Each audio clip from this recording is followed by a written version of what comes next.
আপনি কখনো শুনেছেন মৃত্যুর কুয়ো স্টান্টের কথা? এটা এমন একটা স্টান্ট যা করতে গিয়ে অনেকেই নিজের জীবনকে বাজি রাখেন। ভাবুন তো, গাড়ি বা মোটরসাইকেল চালকরা এমন এক কাঠের দেয়ালের উপর দিয়ে চলে যেখানে মাটির অনেক উঁচুতেই গাড়ি উল্টো হয়ে চলে। শুধু উল্টোই নয়, চালক যখন দেয়ালের জানালা দিয়ে বের হন তখনও গাড়ি নিচে পড়ে না। কিন্তু প্রশ্ন হচ্ছে, এটা কিভাবে সম্ভব? এর পেছনে কি গূঢ় রহস্য আছে? আসুন আমরা একটু বিস্তারিতভাবে জানি এই রোমাঞ্চকর ও বিপজ্জনক স্টান্ট সম্পর্কে। প্রথমত, এই স্টান্টটা করতে হলে একটা বিশেষ ধরনের কাঠের বা মাটির দেয়াল তৈরি করতে হয়। দেয়ালটা অত্যন্ত শক্তিশালী এবং মোটা হয়, যার চওড়া প্রায় 30 ফুট বা তারও বেশি হতে পারে।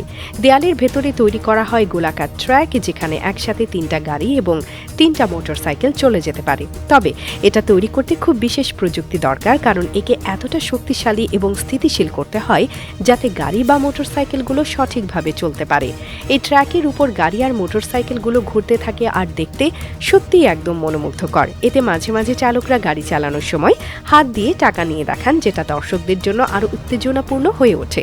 কিন্তু মনে রাখবেন, একটুখানি ভুলও গাড়ি বা মোটরসাইকেলকে নিচে ফেলে দিতে পারে। তাই এই স্টান্টে সঠিকতা আর অভ্যাস না থাকলে বিপদ হতে পারে।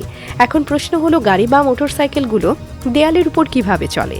এর সঠিক ব্যাখ্যা হচ্ছে অভিকেন্দ্রীয় বল বা সেন্ট্রিপেটাল ফোর্স, যেটা সহজ ভাষায় বললে, গাড়ি যখন খুব দ্রুত চলে তখন তার উপর অভিকেন্দ্রীয় বল প্রয়োগ হয়। এই বল গাড়িটিকে দেয়ালের সাথে আটকে রাখে, ফলে গাড়ি নিচে পড়ে না। এই বল গাড়ির গতি, দেয়ালের নির্মাণ এবং গাড়ির অবস্থানের উপর নির্ভর করে। যদি গাড়ির গতি সঠিক থাকে এবং দেয়াল শক্তিশালী থাকে, তবে গাড়ি দেয়ালের উপর চলতে থাকে আর নিচে পড়ে না।